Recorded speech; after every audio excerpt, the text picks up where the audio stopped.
Hey there, Megan Jansen here with Employee Wellness Solutions Network. I'm still on a mission to elevate the profile and continue the conversation around employee and corporate health and wellness in our country. Financial wellness is a massive topic, and I'm absolutely thrilled to have tracked down a very busy man. Steve Sztricko, you've been passionate about helping people with their financial wellness. You've been in the industry for 25 years. You're a certified financial planner. You're a speaker. You're really an expert, and I'm so grateful to talk to you and having you take a few minutes of your busy day for me. Well, I'm happy to be here, and hopefully I can answer some of your questions. Love it. Let's get right into it.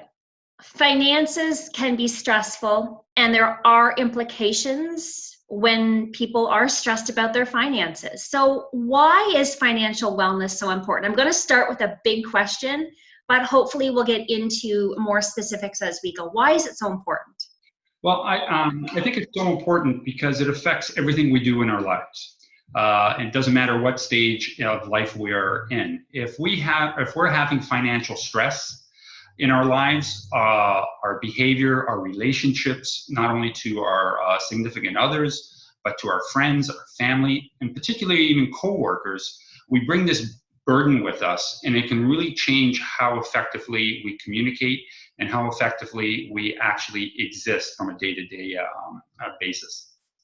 So financial stresses, I think we're really starting to see how, as a whole, we're more stressed, I think, these days, maybe financially, and people are experiencing some struggles, which is exact opposite of financial wellness. Exactly. Can you speak to maybe this notion of a roadmap to financial wellness? How do we get there? I know everybody's different and everybody's, circumstances are different, but how as a society can we start to turn this around? I think one of the things we have to do is, once we understand the problem, we need to get a handle of what's causing the problem. It's like if you go to a doctor and you present with certain conditions, they want to know what you've been doing to find yourself in the condition that you're in. And I find people today, with everything that's around us, encouraging us to spend money at every time we turn on social media, the TV, the radio. There's this whole thing about keeping up with the Joneses. Let's spend this, let's do this. And before we know it, we're in financial difficulties. And then it gets to a point of how do we get out of that?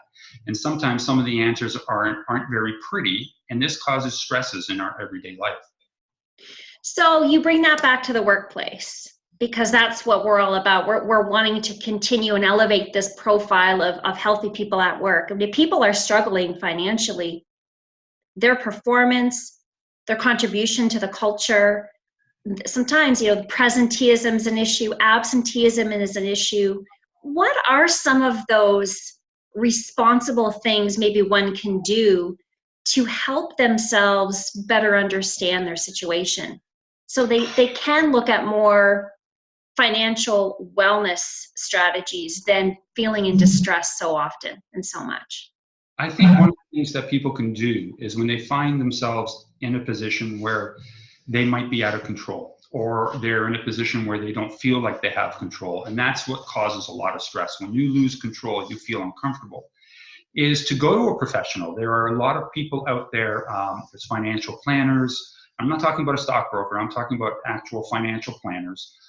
Debt management people who can sit down and look at what you're doing. They basically crunch numbers. They look at what you bring home, what your spending habits are, what you owe, and then they start putting together a plan for you to follow. It might be difficult, you might be uncomfortable, and I can guarantee you won't be happy. But in the long run, it's going to give you that financial peace of mind, which will make you a better person. And as we're relating to the workplace, it's going to make you a better employee, a better contributor to the overall health of the corporation. I mean, when people feel great, you can sense that. When people are struggling with whatever they're struggling with, you can feel that. So these are all really great ideas and suggestions. But what are some signs or implications that somebody is in financial stress? Well, one of the things that we see sometimes, and I'm going to talk about if you're an individual, you're using one credit card to pay off another credit card, or you're using a line of credit to pay off another debt because you can't even make the minimum payments. And if all you're doing is making minimum payments on any credit card or line of credit, you're going to be in trouble. It takes forever to pay it off. Also, if you have a significant other, I have seen cases where people are hiding their credit card bills from their partners. The minute you start hiding these kinds of things, that's leading to some other deeper issues, maybe in the relationship with yourself, which again makes you unproductive. It's only going to cause stress, arguments, and those things that none of us need. Mm-hmm.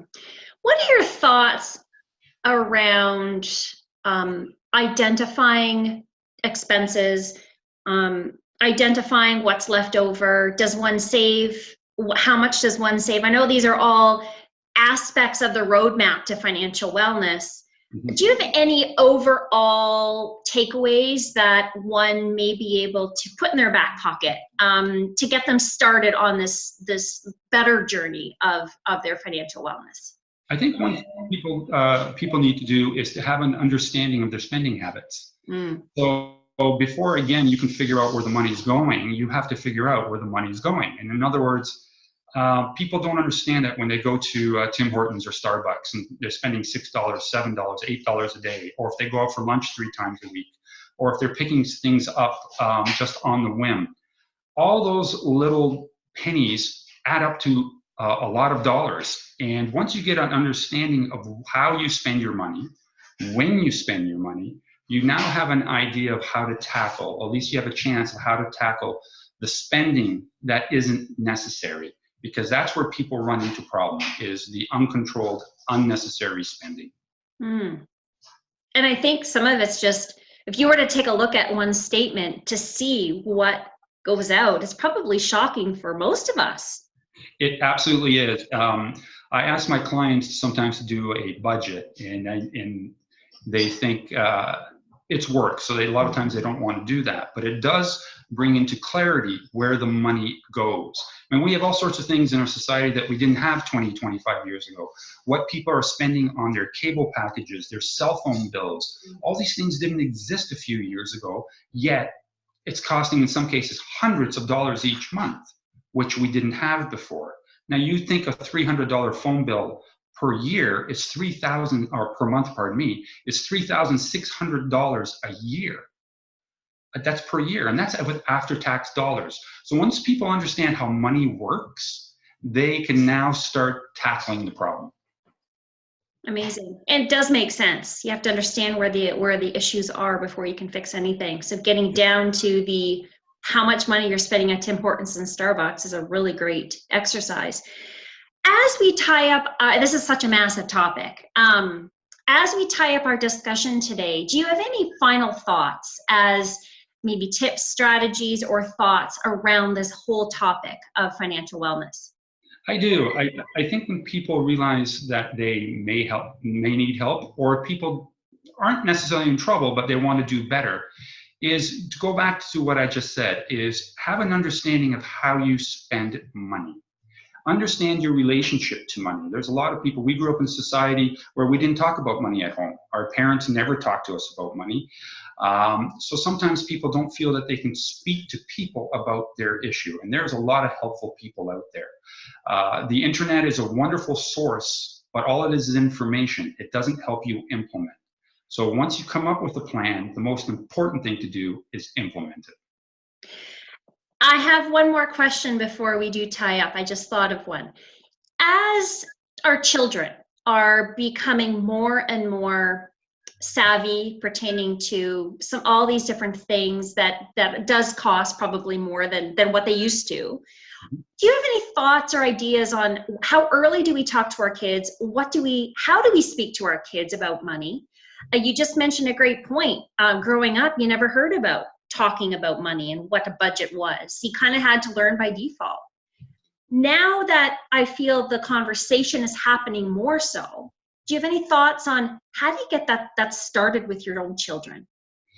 That's a difficult That's not necessarily an easy thing to tackle because different cultures have different ways to approach this. So you have to deal with those realities.